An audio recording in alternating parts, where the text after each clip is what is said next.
How was it? The ultimate hospitality, straight from me. With a contoured face, I looked down on my husband and his affair partner, seizing the perfect moment to deliver my well-rehearsed line. I am Madeline. I am 28 years old. I have been married to John, who is 30 years old, for 2 years now. I finally conceived my long-awaited child, and I am in the midst of a blissful maternity life. Currently, I am 3 months pregnant and staying at my parents' house, separated from my husband. Originally, when I was in the last months of pregnancy, I was supposed to go back to my parents' house for home birth. Since you are a first-time mother, if something happens while you are alone at home, I might not be able to rush home immediately because of work commitment. I would feel safer if you stayed at home with your parents. Upon hearing these words from my husband, I decided to return to my parents' house a bit earlier than planned. I don't really worry because my prenatal checkups have always been smooth sailing. But if it brings peace of mind to my husband? At that time, I had no idea that my husband was doing such things behind my back. Around the time I entered the 8th month of pregnancy, I needed something that I had left at home, so I drove my car back to the house. It happened to be a Saturday, and my husband was supposed to be home on his day off. Wanted to surprise him? I intentionally didn't inform him in advance. I arrived at the house and quietly opened the door. "Welcome home. How was your day at work?" I energetically entered the living room, saying my usual greeting, but there was no one there. It was already past 12 o'clock, so normally he would be awake. And the curtains were also open. It didn't seem like he had stayed out overnight. I wondered if he had gone back to sleep for a bit. I peeked into the bedroom, but sure enough, my husband was nowhere to be found. It seemed like he had gone out. Well, it's a day off, so these things happen, right? Feeling a bit disappointed that my surprise failed, I shrugged it off and only took what I needed before leaving the house. That night, when I called my husband, in between updates and chit-chat, "By the way, were you somewhere today?" I casually asked, not thinking much of it. "What are you talking about? I didn't go anywhere. Yesterday, I had to work late due to overtime, so I just slept at home." That was my husband's reply. "Oh, I see. You had a tough day. Good job." Although he played dumb, I could sense that something wasn't right deep inside. My husband was lying. But why? Why would he need to hide the fact that he went out on a day off? That small suspicion at that time remained like a thorn in me. The following week, I headed home once again. I planned it for the weekday daytime when my husband was not around. And once again, I kept it a secret from him. I told my parents that I was going to retrieve something from home. But the true purpose was to uncover the truth behind my suspicions about my husband. I quietly opened the door and entered the room. But my husband wasn't there. I could freely search the entire house without any hesitation. To cut the chase, there was a harvest. A tremendous harvest, indeed. Evidence of the affair came pouring out in abundance.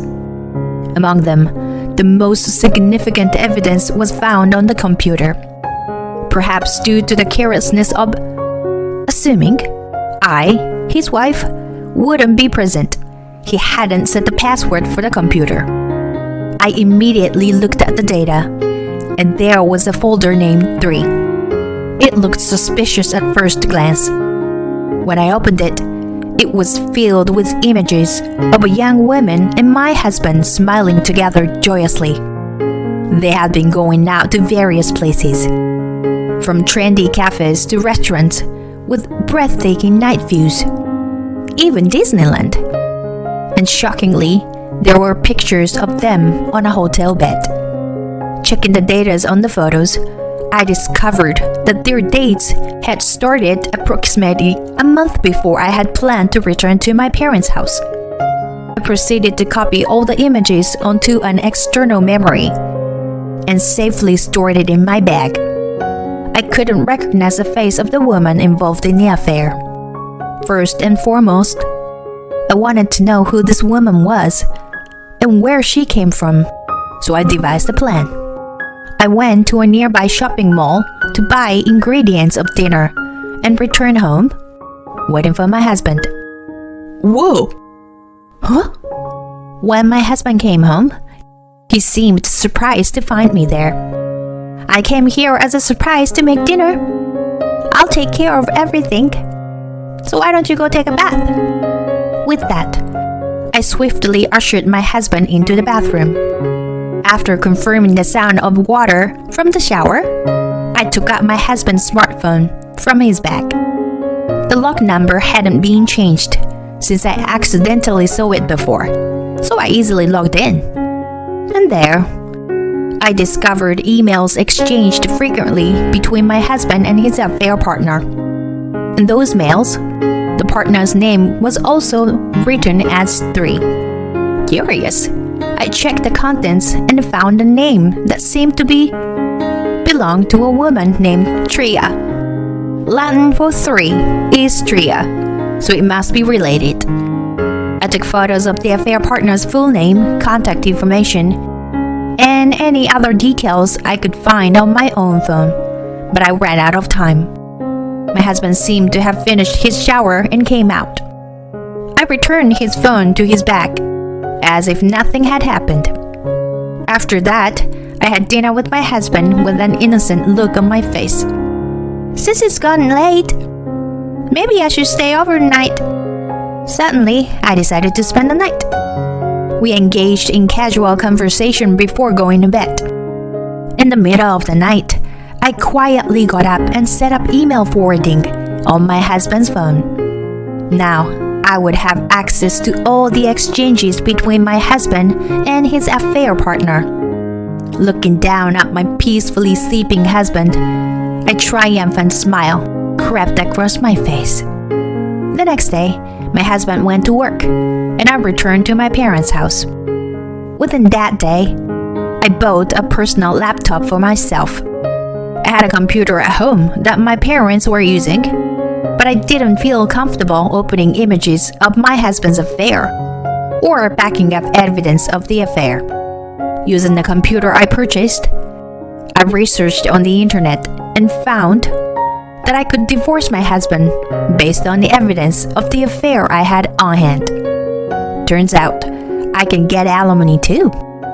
However, I wasn't just thinking about myself anymore. While gathering evidence for a critical moment, I decided to prioritize the birth of my child first. 2 months later, I safely gave birth to a baby girl. Although my husband wasn't present at the delivery, he came to visit me and offered kind words. But I knew that on the night he returned from the hospital visit, he had met with his affair partner, Tria. To avoid stress on my body, I tried my best not to think about my husband until the birth was over. After giving birth and gazing at my daughter's sleeping face, I deeply thought to myself, it's just not possible. I should get a divorce from my husband. It's absolutely unforgivable that someone could have such a precious and adorable child and still have no intention of stopping their infidelity. However, just separating from my husband wouldn't satisfy me. I want to make him feel the consequences of his actions. While contemplating such thoughts and continuing to read the emails forwarded to me daily from my husband, I came up with an idea. I explained the situation to my sister, who lived with our parents, and asked for her cooperation. We waited for that day. It was Friday, 1 p.m. My sister and I were in a parked car near the house, filming a video. She was in charge of the camera, and I play the roles of producer and host. Finally, it's time to execute the plan. Let's go to John's place. I hope he'll be happy. Facing my sister's camera, I spoke cheerfully. We paused the filming and moved to the front of the house. Carefully, we quietly unlocked the door to avoid making any noise. We resumed recording the video and silently tiptoed through the hallway until we reached the bedroom. As I listened attentively, I could hear the voices of my husband and his affair partner talking. When I saw my wife the other day, she had gained weight and completely turned into an old lady. I don't need an aging wife. You're right. She's finished as a woman. Hey, when will you leave her? I want to be with you as soon as possible. In the next moment, I burst through the bedroom door with a wide smile on my face. Hey, John! And you, right next to him. Welcome to the surprise party. Wait, Madeline? Yes, I'm Madeline. And the aging wife. Today, we've come to celebrate your birthday, John. I cheerfully made the declaration and looked towards the bed, but I was taken aback. My husband was lying on his back, completely naked, with handcuffs on both wrists. Unfortunately, I recognized these items. When I searched the house in my husband's absence, I had found them hidden in the back of the closet and took photos of evidence. I never expected to encounter them again in this manner. For some reason, the strange situation had me all worked up. Oh, it seems the costume party is already in full swing. I feel underdressed. I didn't bring enough enthusiasm. I playfully joked and made noise with the party cracker in my hand, facing my sister's camera. Happy birthday! My husband, taken aback, muttered quietly. My birthday is next month, though. Oh, right. I got so caught up in planning the surprise celebration that I completely forgot. Seeing me in a super high-spirited state, my husband was at a loss for words. I couldn't let him think that this was the end of it. With my next move in mind, I took out a container from the cooler bag. I've also prepared a celebratory dish for you. It's something a little out of the ordinary. A luxurious delicacy. Give it a try. I opened the lid of the container and showed it to my husband. What is this? My husband screamed and stumbled back, hitting his head against the wall. What is it? It's pizza. Pizza? Where? I mean, it's insect pizza. What I showed to my husband was a homemade insect pizza with crickets, mealworms, and beetle larvae placed on top of the pizza dough. Do you know about entomophagy? The consumption of insects as food. In fact, insects are being recognized worldwide as the food of the future that can help solve environmental issues and food crisis. However, my husband absolutely hates insects. He has an ingrained aversion to even looking at or touching them. Of course, I am well aware of this. Don't worry. The ingredients were purchased from a manufacturer online, and they are meant for consumption. Besides, John and Tria, if you were the only two left after humanity's demise, you wouldn't survive unless you could eat insects, right? You would become like Adam and Eve, wouldn't you? Huh? Why would you say that? The affair partner seemed speechless, perhaps because I called her name. I also won't expect that I was speechless when I read your emails. No matter how much I, the wife, am in the way. If humanity were perish and only the two of us remained, we could get married, right? I feel the same way. It would be nice to be like Adam and Eve. I can't believe they said such embarrassing things without hesitation. Come on, John. Eat it. Just eat it. I won't take no for answer. I approached my husband with a big pizza in hand. Look, even the queen over there. Stop daydreaming and remove the handcuffs. In this situation, there's no way to escape from the affair. Besides, my husband probably already knows that behind my playful demeanor, I'm actually furious. Eventually, my husband seemed to give in. With trembling hands, he picked up the pizza and shoved it into his mouth. He cried out in a voice that wouldn't come out, tears streaming down his face. Now, Tria, it's your turn. Tria, with a serious expression and a low voice, extended her hand slowly and ate the pizza with teary eyes. Sitting with their legs folded under them, the queen and her subordinate indulged in the insect pizza. It was quite spectacle. And soon enough, my husband, he rubbed his throat and began to look distressed. I wondered if he couldn't swallow it. I fetched some tea from my water bottle and handed it to him. He took a mouthful of it. He forcefully spat it out. Peter, what is this? It's tea. You're lying. Is it poison or something? How rude to think that. It's just herbal tea. Good for your body. Herbal tea? What the hell is this? I looked down upon my husband, coughing due to the overwhelming bitterness in his naked form, and the queen sitting with a vacant expression on her face. I declared loudly, "So, how was it?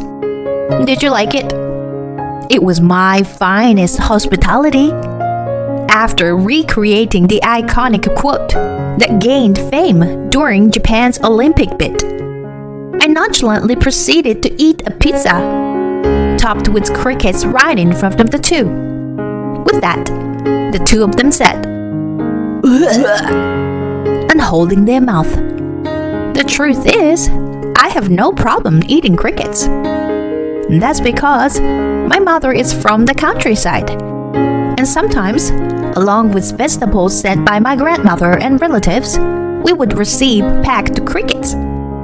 Those were left out for a few days to let the feces come out and then fried and eaten.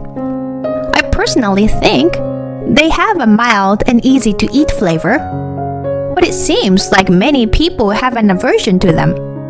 Now, let's have another one instead of dessert after dinner. Come to think of it, John and Tria, aren't you supposed to be at work right now?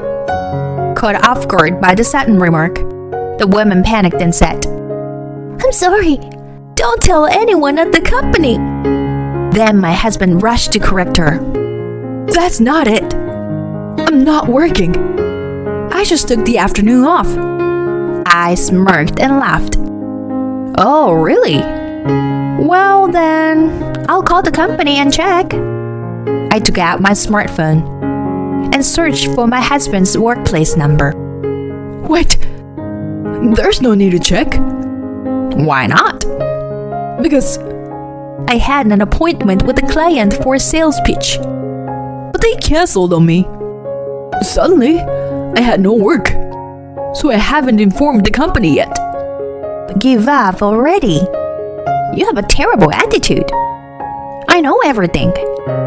How many times have you cheated on me under the guise of business during work hours? At that moment, the woman got angry and shouted, "This is awful. You're exposing everything to your wife. You lied about leaving her and marrying me, didn't you? I've had enough. I'm leaving." I stood up and tried to stop the woman, who was about to leave with her clothes in hand. And I said, "Wait! Before you leave, please sign this declaration." It contained an acknowledgement of the affair with my husband and a commitment to engage in discussions regarding alimony and other matters in the future. I also asked her to provide her address and contact information, of course. Just so you know, I have gathered evidence of the affair. If you try to resort to violence against me and run away, I will go to the police with the video I am currently recording as evidence. The woman sighed and reluctantly signed the declaration, showing no signs of remorse, but realizing she couldn't escape the situation. Then, I also had my husband sign the same document, and I stopped recording the video. My sister and I returned to our parents' house. Afterward, I told my parents about my husband's affair and the decision to get a divorce. But they weren't very surprised. I had refrained from telling my parents anything to avoid causing them worry, but it seems they had a faint sense of it.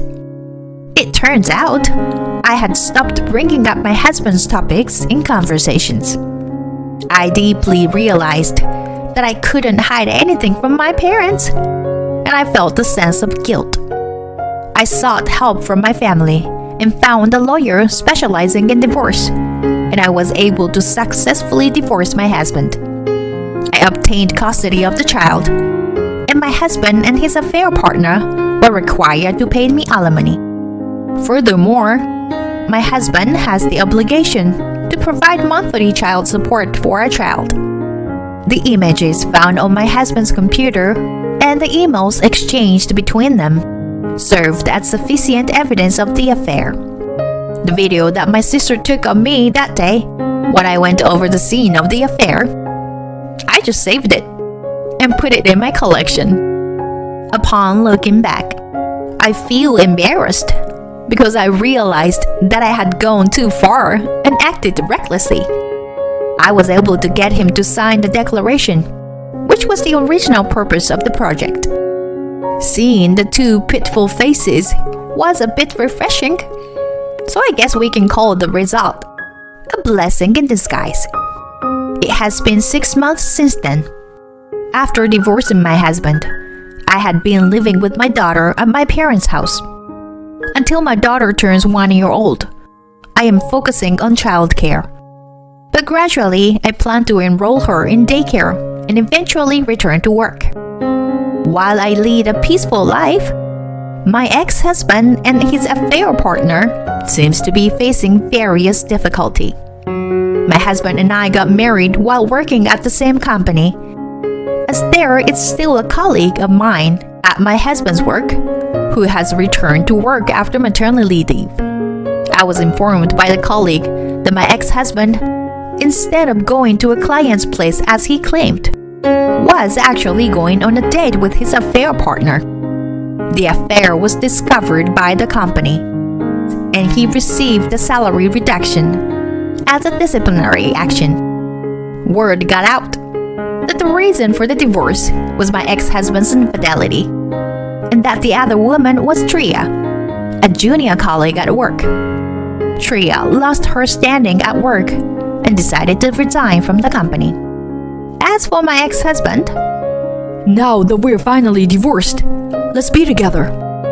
it seems that John proposed to Tria, but she firmly rejected him. When Tria saw John acting flustered in front of me, she apparently lost interest in him instantly. I thought bullying you, John, was my privilege alone. I heard that he was rejected for reasons I couldn't understand. My ex-husband, left all alone, turns to his parents for help.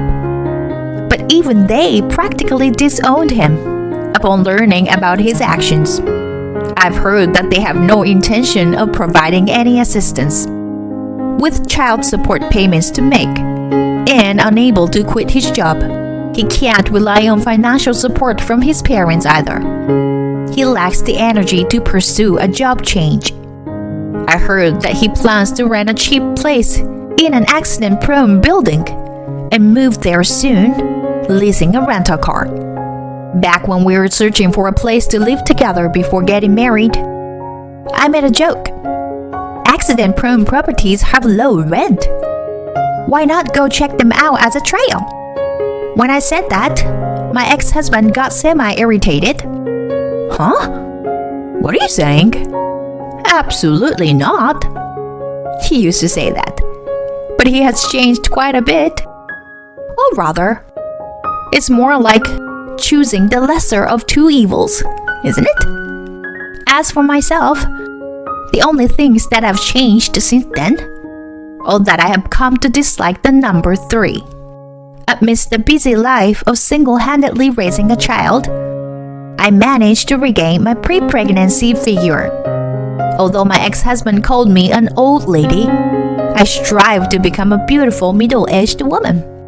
At the very least, I focus on skincare, maintaining my style, and primarily devote myself to childcare. Being a first-time parent comes with many uncertainties, and there are days when things don't go well and I feel down. However, my daughter's growth is an irreplaceable reward and a source of motivation. Lately, she has become more expressive, and watching her crawl and try to stand, it is as if she is a wind-up doll, moving around with such cuteness that I can't resist. Now, I have plans to meet up with a local friend today. Although she doesn't have children of her own, she suspects her husband of infidelity and wants someone to talk to. If my experiences can be of any help, I'm willing to share and offer assistance. All those cheaters out there in the world, they should suffer the consequences and learn their lesson.